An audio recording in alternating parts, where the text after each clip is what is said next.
Some notable people have been recommending Sandstorm Gold Royalties as a solid buy. And to go along with that, I thought it would be kind of fun and interesting to look into just their financials of the business and see if it looks like it's a fair value at this moment.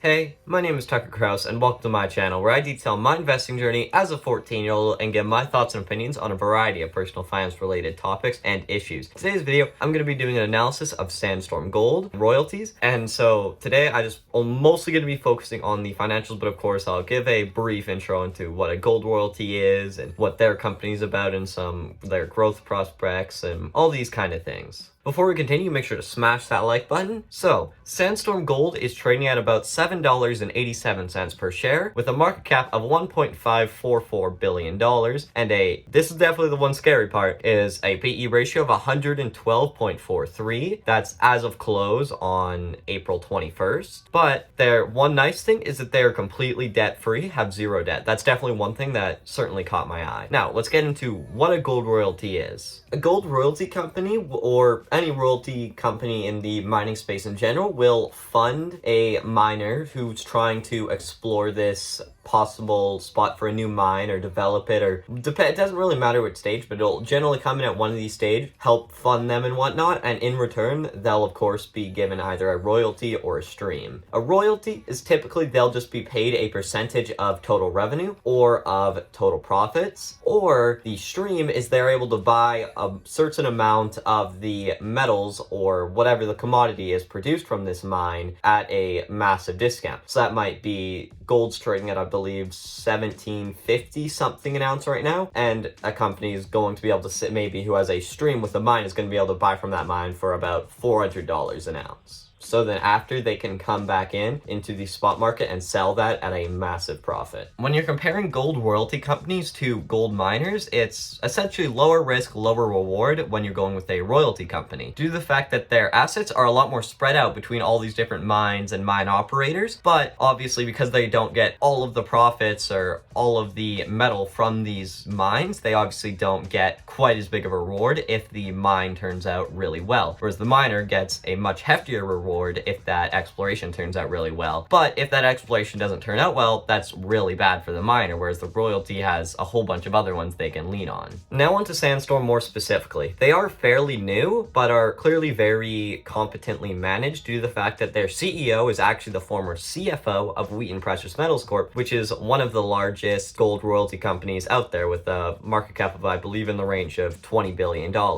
Just because they're new, it doesn't necessarily mean that they are only working with like juniors and junior explorers and that kind of thing. They work with lots of massive companies like Rio Tinto, Glencore, Newmont, etc., and actually only 9% of the operators or miners they work with are actually juniors. So on screen now is their revenue streams. As you can see, they actually aren't completely reliant on gold and precious metals. That's one thing I definitely like, although I'm sure that's the case for all of the other gold royalties, which I haven't looked into as much. But it's definitely nice to see that they aren't like 95% gold and 5% silver or something like that. Rather, they're 62% gold and 83% precious metals in general. Now onto their revenue streams just from where it is. It's definitely nice that they are fairly diversified across the globe compared to, having 100% in Canada, although they definitely have a very sizable chunk in Canada. But as you can see, 46% South America, 34% North America, 20% other. That's mostly Africa and Australia. So that's definitely a good thing to see, is that in general, they don't seem to be super reliant on one country or continent or on one metal. And even just against their competitors, I'll get into more of the financials against their competitors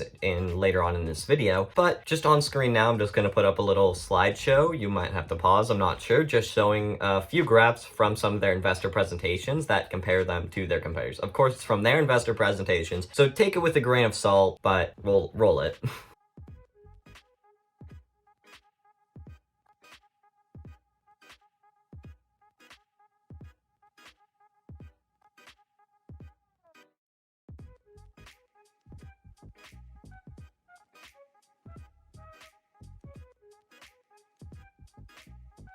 So a lot of that definitely looks pretty good for Sandstorm Gold, at least on the surface. You obviously want to dig into that more in depth and research a lot of their competitors more. Speaking of which, next week I'm most likely going to be doing a at least financial comparison between all of the different gold royalty companies after I did Sandstorm. Sandstorm had just initially caught my interest due to some of the people who were recommending it. Cough, Rick Rule, cough, cough.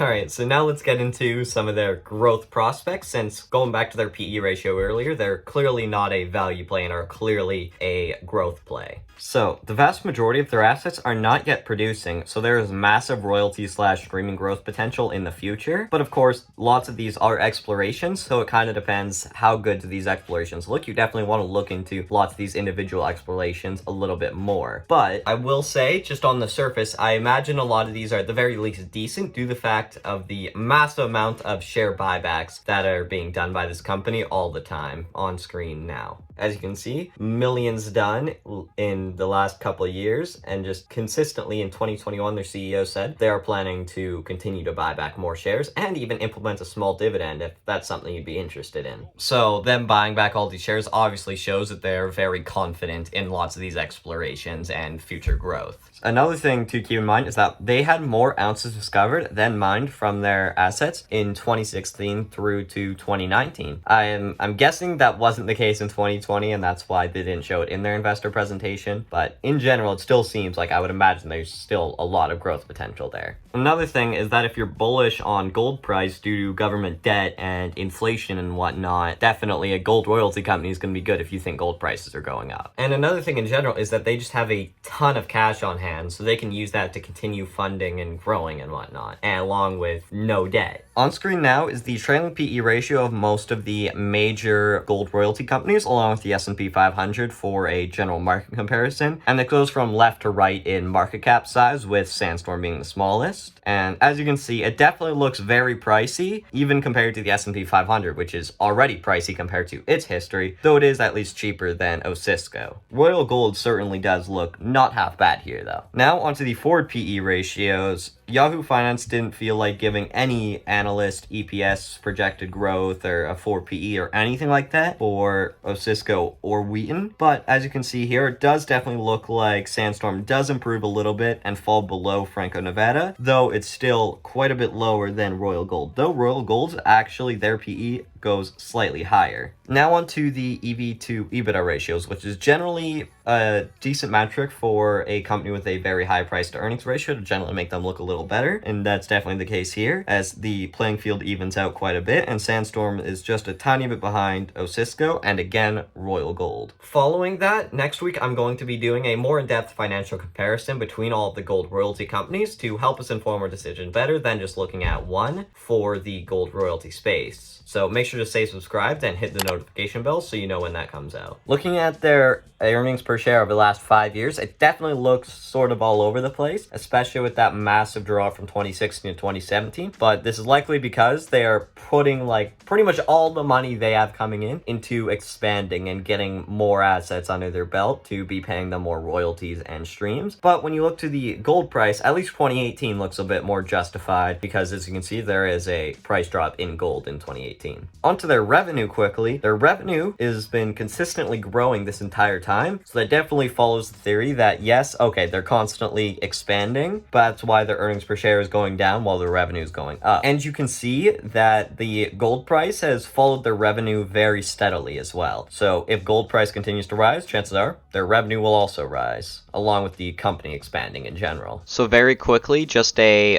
base value for the company is $3.53, which is much lower than where they're trading right now, but this is just the base floor value. Let's get into what its actual intrinsic value should be. This is just a minimum. I decided to use discounted free cash flow, which is typically better for a value stock with more consistent and generally lower growth, but because Sandstorm's still profitable, it still works here. I actually went with their cash from operations estimates for 2021 through 24 due to the fact that they actually seem fairly conservative. On screen, you can see that Sandstorm's gold, their personal estimates actually use silver price and copper price well below what they're currently trading at. Though it should be noted that gold is not trading at $1,800 an ounce right now, as you can see on screen. So it kind of also depends how bullish you are in gold. But I think the other two still make up for it and kind of seems like, okay, yeah, it does seem like these numbers are quite conservative, which I would prefer. The intrinsic value I came out with is $9.99 exactly, which is a little over $2 above where they're trading right now. But of course you want to apply a margin of safety because I'm a little bit more confident in their company. It of course depends on your confidence in the company. I went with just a 20% margin of safety, which brings it down to $7.99, which is still a little bit above what they're trading right now in the $7.80 range. It'll be pulled up on screen what it exactly is. And so it does seem like, okay, it seems like a decent place to enter into their company right now, assuming all of their explorations and that especially if you think precious metals prices going up, it seems like right now is actually a great time to jump into them, even though their price to earnings ratio is quite high. That's why I'm still going to be doing a comparison between all the other gold royalty companies. So I definitely really want to enter. I feel like it's a good buy, but I'm going to be holding off for just a little bit longer, just so I can quickly compare it to the intrinsic value of the other gold royalty companies to see if one of them looks like it would be a better buy. For all I know, I'll waste all that time and Sandstorm will be the better buy anyways, but you know what? I'll be safe. Alright, thanks for watching. If you made it this far, make sure to subscribe and hit the notification bell. Make sure to smash that like button as well. And also make sure to leave your thoughts in the comment section down below, as well as some thoughts or recommendations for maybe what company I should do after I compare the rest of these gold royalty companies next Tuesday. So, if you want to see more videos by me, that's on screen now with Alphaman, and that one I think is probably a decent one to watch after this. There for maybe if you're looking more into tin than gold. And so after all that, I will see you next time.